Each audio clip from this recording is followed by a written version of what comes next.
My name's Daniel, I'm 39 and I've been married to my wife, Emma, for 11 years. We have 2 kids, Mia 10 and Liam 7.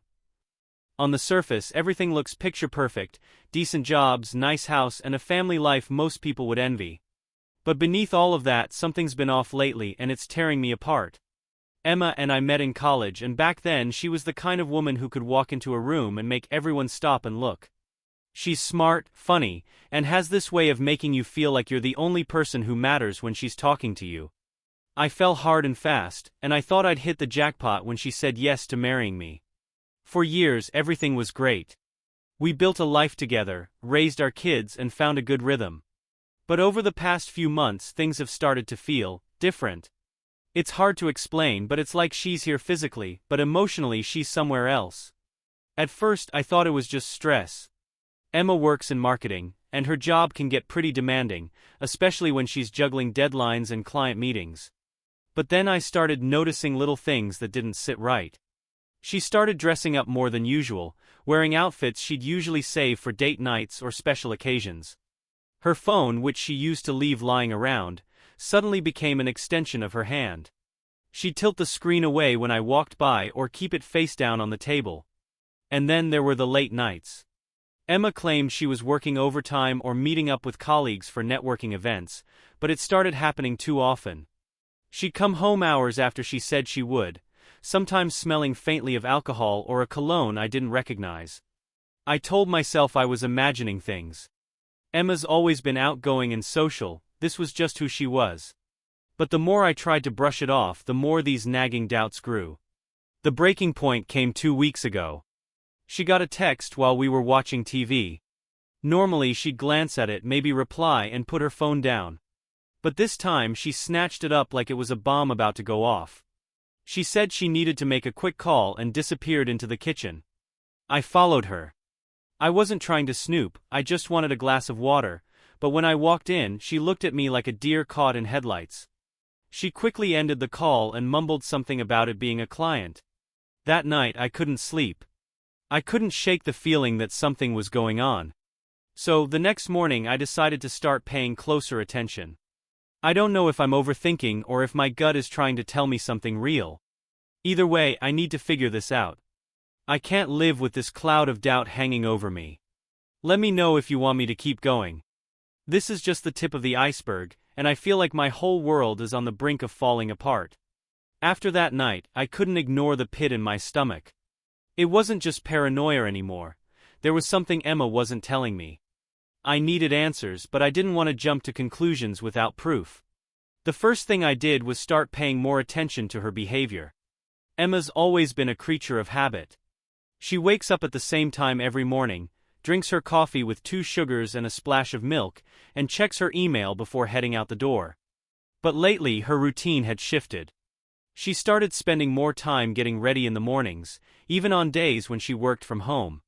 She'd throw on makeup and a nice blouse for Zoom calls when she usually stayed in sweats. She started working out more too, which would have been fine if she wasn't constantly too tired to spend time with me or the kids.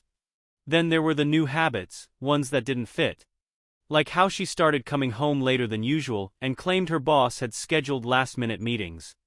Or how she'd get defensive if I asked her about her day. One Friday evening, when she said she had to work late again, I decided to check her location on our shared phone plan. It's not something I've ever done before, it felt invasive, but I was desperate. I told myself it was probably nothing, but when I pulled it up, her location wasn't anywhere near her office. She was in a residential area on the other side of town. My heart sank. I stared at the little pin on the map, willing it to move to make sense, but it didn't. I thought about calling her, but what would I even say? Instead, I took a screenshot, closed the app, and tried to act normal when she came home. When she walked through the door, she looked different. Happy. There was a lightness about her that I hadn't seen in months. She kissed me on the cheek and said she was starving, asking if I'd made dinner yet. I tried to play it cool, but my stomach was in knots. I asked her how work was, and she gave me the same vague answer she always did, busy. I don't know what came over me, but I pushed a little harder. I asked if she went anywhere else after work, maybe to grab a drink with a colleague. She froze for half a second, just long enough for me to notice, and then laughed. "No, why would you think that?" she said, her voice light but her eyes narrowing ever so slightly. I shrugged it off, pretending it was just an innocent question, but I knew she was lying. That night, after she went to bed, I started going through her social media. Emma's never been big on posting, but she's always scrolling through Instagram or chatting in group texts. Everything looked normal, but I noticed she'd muted notifications for one of her messaging apps. I don't know why, but that tiny detail stuck out to me. I didn't open it, I wasn't ready to cross that line yet, but I took note of it. The next day I decided to take things a step further.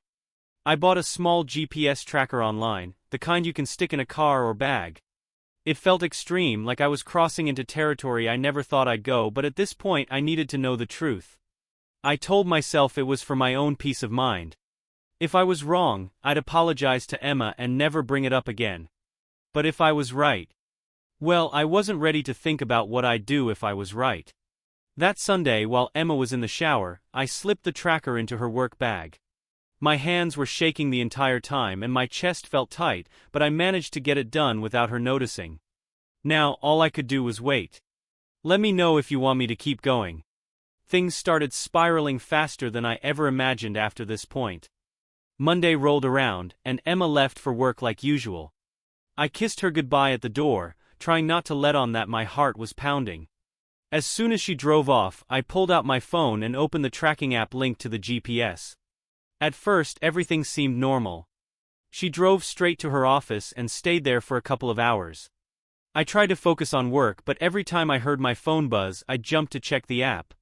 By lunchtime, her location hadn't moved. By the time Tuesday morning rolled around, I was running on fumes. I hadn't slept much the night before, and my mind kept replaying the image of Emma's car parked in that driveway. I couldn't keep doing this, wondering, second-guessing, spinning my wheels. I needed answers, and I needed them fast. That's when I decided to call a private investigator. It felt extreme, but I figured if Emma was hiding something, I'd rather get the truth from someone who knew what they were doing. I searched online and found a local PI named Greg who had solid reviews.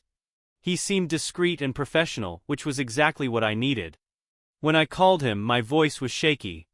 "Hi, I think my wife is cheating on me," I blurted out. Greg didn't seem fazed.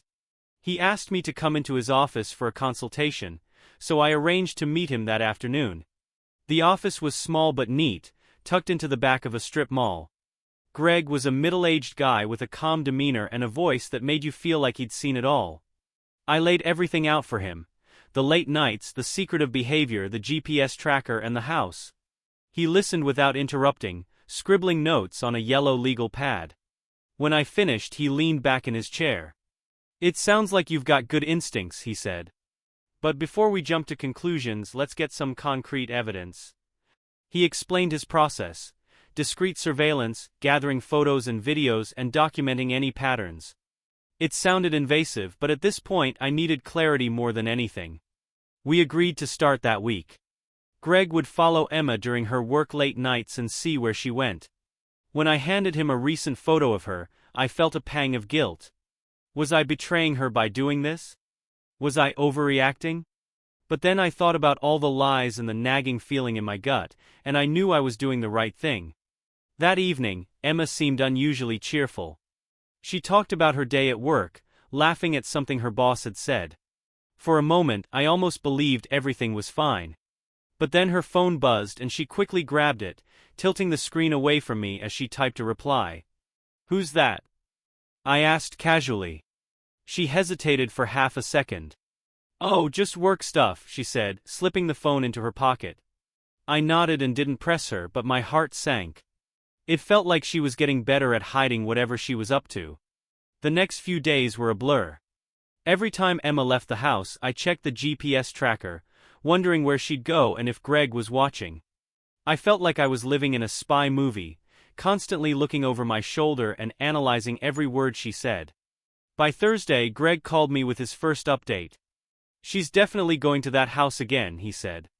"I've got photos of her car parked in the driveway. I also saw her enter the house with a man, mid-40s, dark hair, looks like he works out." My stomach dropped. What were they doing? talking mostly. I didn't see anything physical, but they were definitely close. She stayed for about 2 hours before heading home. I thanked him, my voice tight. I didn't know whether to feel relieved that he hadn't seen anything worse or devastated that she was even meeting another man in the first place. Greg said he'd keep digging and I agreed. But in the meantime, I couldn't sit around doing nothing. That night, as Emma slept, I grabbed her phone from the nightstand. My hands were shaking so badly I could barely unlock it. She'd set a new passcode. Let me know if you want to hear what happened next. It's only going to get more complicated from here. I felt a mix of relief and guilt. Maybe I was overreacting. Maybe I was turning my own insecurities into something bigger than it was. But then, at 3:45 p.m., her location changed. She wasn't heading home early or going to pick up the kids. Instead, her car was moving toward the same residential area I'd seen on Friday. My stomach tightened as I stared at the little dot on the screen, watching it settle outside a house on a quiet suburban street. I didn't recognize the address. It wasn't a coworker's place or anyone from her family. It wasn't even near any of the shops or cafes she liked to visit. I sat there staring at my phone, my mind racing. Was it a friend's house? A client's? Or something worse? An hour passed. Then another. By 6 p.m. she still hadn't moved. I told myself it could still be innocent. Maybe she was helping a friend or working on some kind of project. But deep down, I knew I couldn't sit there doing nothing. So I made a decision. I was going to drive to the house. It felt reckless, and part of me wanted to turn back the entire way there. But the other part, the part that couldn't stand not knowing, kept my foot on the gas. When I got to the street, I parked a few houses down and waited. Her car was right there in the driveway, parked next to another car I didn't recognize.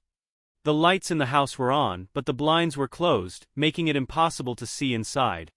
I sat there for what felt like forever, my heart pounding so loud I was sure someone would hear it. I kept telling myself to get out of the car, to knock on the door, to demand answers. But I didn't. Instead, I pulled out my phone and took a picture of her car in the driveway.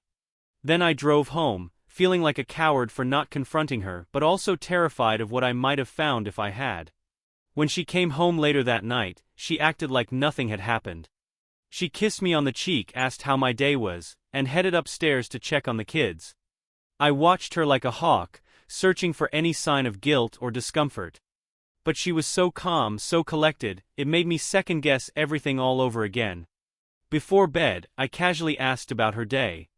She smiled and said it was the usual, meetings and emails. No mention of the house. No mention of the hours she was unaccounted for. I felt the anger bubbling up inside me, but I forced myself to keep my mouth shut. Instead, I decided to keep gathering evidence. If Emma was lying to me, I needed to know exactly how far this went. The next morning, I started looking for a private investigator. Let me know if you want to hear what happened next. Things got messy fast. When I saw the new passcode on Emma's phone, my stomach clenched. She'd never changed it before, not once in all the years we'd been married. That alone felt like confirmation that something was going on. I stood there in the dark, her phone in my hand, wondering what to do next. I could feel the weight of it, how wrong it felt to invade her privacy, but also how much I needed the truth. My first thought was to try the obvious: birthdays, anniversaries, the kids' names. Nothing worked. Each failed attempt made my heart race faster. I had to stop before I locked myself out completely. So I put the phone back on her nightstand and went back to bed, but I couldn't sleep. I lay there staring at the ceiling, trying to figure out my next move. The next day I called Greg again. She's changed her passcode, I told him. Is there any way you can get into her phone? Greg hesitated. That's a tricky one. Legally, I can't do anything like that. But if you're able to get access to it yourself, I can help you figure out what to look for. That wasn't the answer I wanted, but I understood. If I wanted answers, I'd have to get creative. Later that evening, I got my chance. Emma was in the shower, and she'd left her phone on the kitchen counter. My hands were shaking as I picked it up, but this time I noticed something. She'd used facial recognition to unlock it earlier. I didn't hesitate. I tilted the phone toward her face through the slightly open bathroom door. The screen lit up and just like that I was in. My heart was pounding as I scrolled through her messages. Most of them were normal, texts from coworkers, group chats with friends. But then I found one thread that was muted just like I'd noticed before. The name was saved as Taylor Work, but the messages didn't sound professional. Taylor, I had a great time yesterday. Can't stop thinking about you. Emma, me too. Yesterday was amazing. You always know how to make me smile. Taylor, wish I could see you again tonight. Are you free? Emma, I wish, but Alex would get suspicious. Maybe Friday. I felt like I'd been punched in the gut. My legs went weak and I had to grab the counter to steady myself. This wasn't just my imagination. Emma was having an affair. I kept scrolling, taking screenshots as quickly as I could. There were messages going back weeks, plans to meet at that house, flirty banter, inside jokes I didn't understand. She'd even sent him a selfie, smiling in a way I hadn't seen her smile in months. Just as I was about to check the Photos app, I heard the water shut off. I locked the phone and put it back on the counter, rushing to sit at the table like I hadn't just uncovered the biggest betrayal of my life. When Emma came into the kitchen, she was humming to herself, towel drying her hair. She smiled at me and for a split second I almost forgot everything I'd just seen. Hey, you okay? She asked, noticing the look on my face. Yeah, I lied. Just a long day. She nodded, kissed me on the cheek and went upstairs. I sat there for a long time, staring at the screenshots on my own phone. My hands were shaking and my mind was racing. I had proof now, but what was I supposed to do with it? Confront her? Keep digging? Or call Greg and let him handle the rest? I felt like I was standing at the edge of a cliff, and no matter which way I jumped I was going to crash. Let me know if you want me to keep going. Things were just starting to unravel, and I had no idea how bad it was going to get. The rest of that night, I barely moved from the kitchen table. I must have stared at my phone for hours, scrolling through the screenshots over and over, trying to make sense of how this happened. How we happened. Part of me wanted to march upstairs, wake Emma up and demand answers right then and there. But the more I thought about it, the more I realized I needed a plan. I couldn't risk her denying everything or twisting the story without more evidence. I had to be smart about this, no matter how much it was tearing me apart. The next morning I called Greg again. I found messages, I told him, my voice shaking. He let out a low sigh, like he'd been expecting it. What did they say? They're meeting at the house. She's been lying to me about work, spending time with some guy named Taylor. Greg's tone shifted to professional mode. Alright, here's what we do. I'll keep tailing her, but now that we know who we're looking for, I'll try to get some more concrete proof, photos, videos, anything you can use if this escalates to divorce or custody issues. I didn't like hearing the word divorce. It made everything feel real, like this wasn't just a bad dream I'd wake up from. But I nodded and told Greg to proceed. For the next few days I went into full-on detective mode. I started paying closer attention to Emma's behavior, taking mental notes of every inconsistency, every little lie. Thursday night was the next big clue. Emma came home late again, claiming she'd been stuck in back-to-back meetings. But when I hugged her hello, she smelled faintly of cologne, not mine. I forced a smile and asked her about her day, and she rattled off some vague nonsense about deadlines and client calls. You must be exhausted, I said, keeping my voice calm. Why don't you take the weekend off?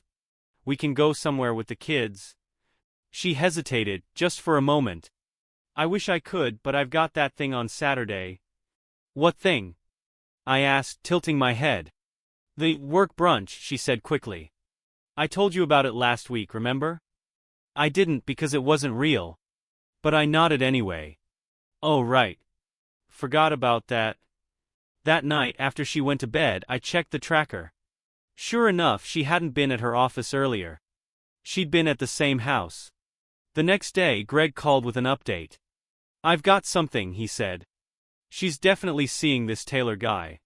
I followed her yesterday, and they met at a coffee shop before heading to the house. I got photos of them holding hands and hugging. I swallowed hard. Did you see anything else? No, they stayed inside for a couple of hours, but nothing physical I could catch on camera. If you want, I can dig deeper, see if this Taylor has a family or anything that might be relevant. Do it, I said without hesitation. By now, I was running on pure adrenaline and heartbreak. I didn't know what I was looking for anymore. Proof to confront Emma, or a reason to walk away altogether. Saturday morning rolled around and Emma left for her work brunch. I waited 10 minutes before checking the tracker. She wasn't at a restaurant. She was at the house. My chest felt like it was going to cave in. This was it, the moment I had to decide whether to confront her or keep waiting for more. I grabbed my keys and started driving. Let me know if you want me to continue. This is where things started spiraling out of control. The drive to the house felt like the longest 20 minutes of my life. My mind was racing with every possibility, what I'd say, what I'd do if I saw them together. I kept telling myself to stay calm, but my hands were gripping the steering wheel so tightly they hurt. When I turned onto the street, my heart dropped. Emma's car was parked in the driveway, right next to another car I assumed belonged to Taylor. The curtains were drawn, and everything about the house screamed secrecy. I pulled up a few houses down and killed the engine. For a few minutes I just sat there, my chest rising and falling as I tried to breathe through the storm inside me. I debated calling Greg, but this was personal now. I had to handle it myself. Finally, I got out of the car and started walking toward the house. Each step felt heavier than the last. My legs were shaking and my palms were slick with sweat. By the time I reached the door, I felt like I was going to collapse. I stood there for a moment, staring at the doorbell. My hand hovered over it, shaking. Then I pressed it. The sound of the chime echoed through the house. For a few seconds, nothing happened. Then I heard footsteps. The door opened and there he was, Taylor. Mid-40s, dark hair, a smug smile that made my blood boil. He looked confused at first, then wary when he saw the look on my face. "Can I help you?" he asked, leaning casually against the doorframe like I wasn't about to explode. "Where's Emma?" I asked, my voice low and steady, though I felt anything but calm. His eyes flickered with recognition, and he stepped back slightly.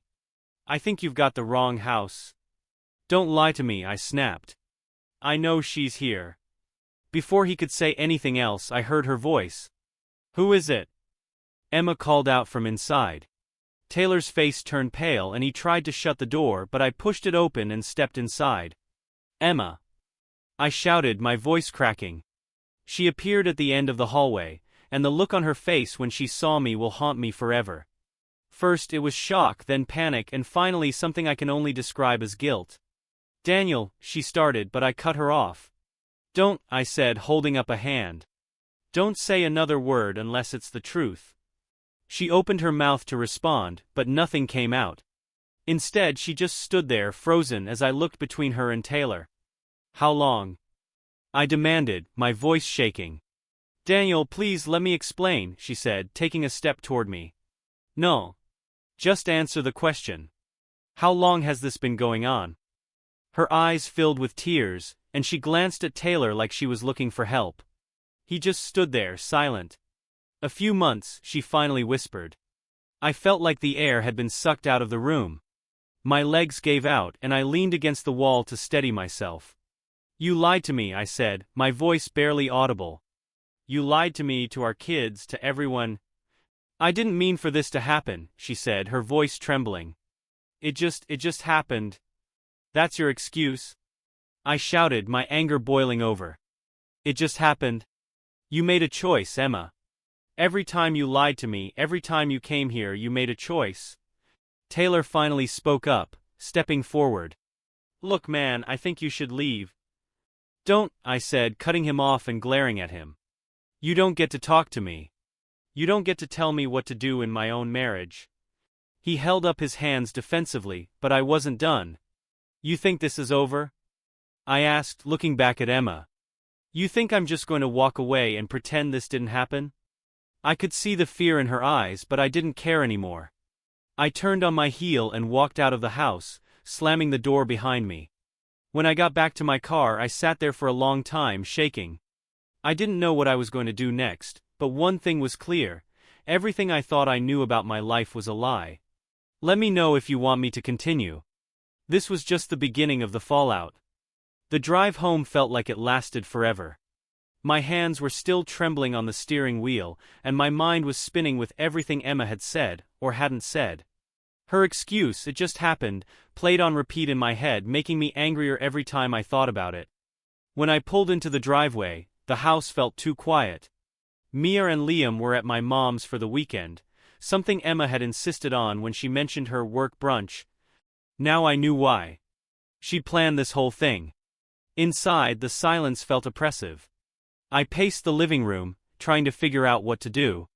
Call my mom and tell her? Call Greg and ask for advice? Or just sit there and let it all sink in? I didn't get much time to think before I heard Emma's car pull into the driveway. My chest tightened as the front door opened, and there she was, looking like she'd been through a war. Her makeup was smudged, her hair was a mess, and her eyes were red from crying. "Daniel," she started, her voice shaky. "Don't," I said, holding up a hand to stop her. "Don't come in here and act like you didn't just blow up our entire life." She flinched at my tone but closed the door behind her. "I'm sorry," she said, her voice barely above a whisper. "I never meant for you to find out like this." "Oh, so that's what you're sorry for? Not the lying, not the cheating, just the fact that I caught you?" I snapped. She shook her head, tears streaming down her face. "No, I'm sorry for all of it. I know I've hurt you and I hate myself for it." I let out a bitter laugh. "Do you? Because you didn't seem to hate yourself when you were sneaking off to his house or texting him behind my back." She sat down on the couch, her hands trembling in her lap. "I don't know how it got this far," she said quietly. "I couldn't take it anymore." "Stop saying that. Stop acting like this was some accident. You don't accidentally cheat on your husband. You don't accidentally destroy your family." Her head snapped up, and for the first time I saw a flash of anger in her eyes. "You don't understand," she said, her voice rising. "I've been feeling so lost for months. You don't notice me anymore, Daniel. You don't make me feel special." I stared at her, stunned. "Are you seriously blaming me for this? You think I haven't noticed you? Emma, I've been breaking my back to make sure you and the kids are happy. I work late, I pick up the slack at home, I take care of the kids when you say you're too tired. And this is how you repay me." She looked away, her jaw clenched. "It's not just about that," she muttered. "Then what is it about?" I demanded. "Explain it to me, because right now I'm struggling to see how you could justify any of this." She hesitated, her hands twisting in her lap. "Taylor, he listened to me. He made me feel wanted." I felt like I'd been punched in the gut. "Wanted? You think I don't want you? I've loved you for 11 years, Emma. I've stayed up nights worrying about how to fix things when you've shut me out. And now you're telling me I'm the problem because some guy paid you a little attention." She started crying harder, her shoulders shaking. "I don't know what to say," she whispered. I stood there, staring at her, my anger and hurt bubbling over. "You don't need to say anything," I said finally. "Just pack a bag and leave." Her head shot up, her eyes wide. "What? No. Daniel, please, let's talk about this. Let me fix it." "Fix it?" I repeated, laughing bitterly. "You can't fix this. You made your choice, Emma. Now you have to live with it." She stood up, reaching for my hand, but I stepped back. "Daniel, please. I don't want to lose our family." "You should have thought about that before you started sneaking around," I said coldly. For a moment she just stood there, her mouth opening and closing like she wanted to argue but didn't know what to say. Then finally she nodded and walked upstairs. I sat down on the couch, my head in my hands, as I listened to her packing. The sound of drawers opening and closing, zippers being pulled, and footsteps on the stairs felt surreal, like it was happening to someone else. When she came back down, she stopped in the doorway, her suitcase in hand. "I'll stay at my sister's," she said softly. "But I want to talk about this, Daniel. For the kids' sake, if nothing else." I didn't respond. I couldn't. She hesitated for a moment, then walked out the door. When I heard her car pull away, the reality of everything hit me all at once. The house felt too quiet, too empty. For the first time in 11 years I was alone. Let me know if you want me to continue. Things only got more complicated from here. The house was dead silent after Emma left. I sat there on the couch, staring at nothing, feeling like my chest was hollowed out. The weight of everything, the lies, the betrayal, the anger, settled in all at once. I thought about calling someone, my mom, my best friend, but I couldn't bring myself to do it. Saying it out loud would make it even more real, and I wasn't ready for that yet. Instead, I went upstairs to check on the kids' rooms. Their beds were untouched, still perfectly made from when they'd left for my mom's. I sat on Mia's bed for a while, staring at the drawings taped to her wall, wondering how this was going to affect them. Eventually, I forced myself back downstairs. The silence was unbearable, so I turned on the TV for background noise, but I wasn't paying attention. I kept checking my phone, half expecting a text from Emma, but it stayed silent. Around midnight, I finally went to bed. The empty space next to me felt like a glaring reminder of everything that had just happened. That night, I barely slept. Let me know if you want more. Things got messy fast. The next morning, I woke up to an empty house. It felt wrong, too quiet, too still. I couldn't stop thinking about the kids. They had no idea what was going on, and the thought of them being caught in the middle of all this made my chest tighten. I called my mom to check in. She picked up on the first ring. "Hey Daniel," she said, her voice warm. "How's everything?" I hesitated, trying to sound normal. "The kids doing okay?" "They're fine," she said, a little slower this time. "But what's going on? You sound off." I sighed, running a hand through my hair. "Mom, it's Emma and I are having some problems." She didn't push for details, but I could hear the concern in her voice. "Do you want me to keep the kids for a little longer?" "Yeah, maybe a couple of days," I said. "Just until I figure some things out." "Of course," she said softly. "And Daniel, whatever it is, you'll get through it. You're stronger than you think." Her words helped, even if just a little. After we hung up, I sat at the kitchen table, staring at my phone. Part of me wanted to call Emma, to demand answers or scream at her for what she'd done. But another part of me knew I wasn't ready for that conversation yet. Instead, I called Greg, the private investigator. "I need to know more about Taylor," I said, my voice steady despite the storm inside me. Greg didn't hesitate. "I'll dig deeper and get back to you soon." Hanging up the phone, I realized something. I wasn't just angry anymore, I was determined. If Emma thought she could lie her way out of this, she was wrong. "Let me know if you want me to keep going." This is where things started getting even more intense. By the afternoon, Greg called me back with more information about Taylor. "I ran a background check," he said. "Taylor's divorced, mid-40s, owns a small contracting business. No kids. He's had some financial troubles, nothing major but enough to raise an eyebrow. He's definitely not the clean-cut guy he's pretending to be." Hearing that didn't make me feel any better. In fact, it made everything worse. This wasn't some random fling. It sounded like Emma had been involved with him long enough to know the kind of life he lived. "Is there anything else?" I asked, my voice tight. "There's one thing," Greg said. "He's had a couple of run-ins with the law. Disorderly conduct, a bar fight, things like that. Nothing recent, but it paints a picture." I hung up the phone and stared out the window. This was the man Emma had risked everything for? A guy with financial problems and a violent streak. My anger simmered as I thought about how this could affect the kids. What if she brought Taylor around them? What if this man, who didn't seem to have his life together, became part of theirs? That evening I decided to confront Emma, not with shouting or accusations but with cold, hard questions. I called her. She picked up after a couple of rings, her voice hesitant. "Daniel." "Emma, we need to talk," I said firmly. "And I want honest answers this time." She sighed and I could hear the exhaustion in her voice. "Okay. What do you want to know?"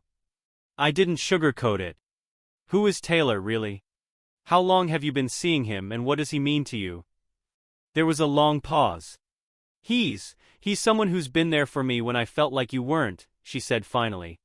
"It wasn't supposed to turn into anything serious, but—" "Don't give me that," I interrupted, my voice sharp. "You didn't accidentally sneak around for months. You didn't accidentally lie to my face. So tell me the truth, Emma. Is this someone you see a future with, or was it just, a distraction?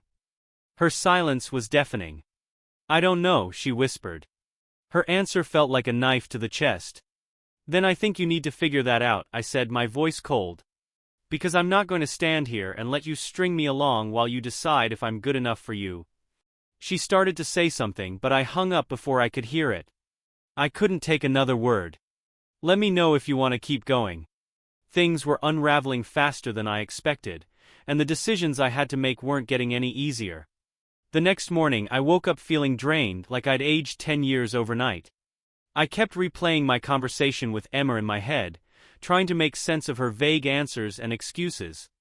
I decided I needed clarity, not just for myself but for the kids. I couldn't let this limbo drag on, and I couldn't let Emma's indecision dictate the rest of my life. That afternoon, Greg sent me another update. She met him again this morning, he said. I followed them to the same house. They stayed inside for about an hour and then he left. She stayed behind. I clenched my jaw, feeling the familiar wave of anger wash over me. Anything else? Not much, Greg admitted. But from the way they interacted, it's clear this isn't just a fling. There's something more going on here. That was it. I couldn't sit around waiting for Emma to decide whether she wanted to stay married or keep sneaking off with Taylor. I had to confront her head-on, and this time I wasn't holding back. When Emma came to pick up a few more things from the house that evening, I was ready. She walked in cautiously, like she expected me to blow up at her. Hi, Daniel, she said softly. Sit down, I said, my voice steady but firm. We need to talk. She hesitated but eventually sat across from me at the kitchen table. I talked to a private investigator, I started, watching her face for a reaction. Her eyes widened and she looked down at her hands. You've been lying to me for months, I continued. You've been sneaking around, meeting Taylor while I've been here holding this family together. I need to know, is this what you want? Him. Because I won't keep living like this. Her hands trembled, and she looked up at me with tears in her eyes. I don't know, Daniel, she said, her voice breaking. I never wanted it to get this far. I didn't want to hurt you or the kids. Then why did you? I asked, my voice rising despite my best efforts to stay calm. Why did you throw everything away for someone like him? She didn't answer right away. When she finally spoke, her voice was barely a whisper. I felt invisible, Daniel. Like you didn't see me anymore. Her words hit me hard, but they didn't excuse what she'd done. So instead of talking to me, you ran to someone else? I asked bitterly. Do you realize what this is going to do to the kids? Her tears flowed freely now, but I didn't feel sympathy. I'm sorry, she said again, over and over like it would fix everything. Sorry isn't enough, I said. You need to make a choice. Him or us. She froze, her eyes wide with panic. Daniel, please don't make me do this right now, she begged. You've already made your choice, I said coldly, standing up. But now I have to make mine. I'm filing for divorce, Emma. You can explain it to the kids when you're ready. Her sobs echoed through the house as I walked out of the room, my chest tight but my mind made up. Let me know if you want me to keep going. There's more to this story, but this was the moment I knew there was no going back. After that conversation I felt strangely calm, like the storm had passed and left only quiet in its wake. I'd made my decision. Divorce wasn't what I wanted, but Emma had left me no choice. She stayed for a while after our talk, sitting at the kitchen table in silence. I didn't say another word to her. Eventually she grabbed her bag and left without looking back. That night, I started looking up divorce lawyers. It felt surreal typing the words into my computer, but I knew I had to protect myself and the kids. The house was still and empty again, but this time it didn't feel as overwhelming. For the first time in weeks, I felt like I was taking control of my life. Let me know if you want me to continue. There's more to unpack as everything played out. The next morning I called my mom and asked her to bring the kids home. I knew I couldn't keep this from them forever, but I wanted to explain it in a way they could understand. When Mia and Liam came through the door, their smiles lit up the house. It broke my heart knowing I was about to change their world. Daddy, where's Mommy? Mia asked, looking around. I sat them down on the couch and took a deep breath. Mommy and I need to talk to you about something important, I said. She'll explain more when she sees you, but things are going to be different. We both love you so much, but Mommy won't be living here for a while. Mia's eyes filled with tears and Liam just looked confused. Why not? He asked. It's hard to explain, I said, my voice shaking. But I promise we'll still be a family. No matter what happens, that won't change. I held them both as they cried, silently promising myself I'd do whatever it took to make this as easy as possible for them. Let me know if you want me to keep going. The hardest part was yet to come. The days that followed were some of the hardest I've ever lived through. Emma and I agreed to sit down with the kids together to explain things, but the tension between us was unbearable. When the time came, Emma was visibly shaken. She held Mia's and Liam's hands tightly as she told them, Mommy made some mistakes, and now Daddy and I need to live apart for a while. But we both love you so much and that will never change. Mia cried, asking over and over if we'd ever live together again. Liam stayed quiet, his little fists clenched as he stared at the floor. I tried to stay composed for their sake, but inside I was breaking. After Emma left that night, I sat with the kids, reassuring them as best I could. We watched a movie together, ate ice cream, and I tucked them into bed, promising I'd always be there for them. Now, things feel like they're slowly settling. I've started working with a lawyer to navigate the divorce. The house feels emptier, but at least I'm not walking on eggshells anymore. The kids are adjusting, but it's not easy. Mia's been asking if we can fix things, and Liam has started acting out in school. I'm doing my best, but the guilt and pain still linger. As for Emma, she's staying with her sister. We've kept our communications strictly about the kids, but every time I see her, it's like reopening a wound. I don't know what the future holds, but I do know this. I'm going to focus on my kids, my healing, and rebuilding my life.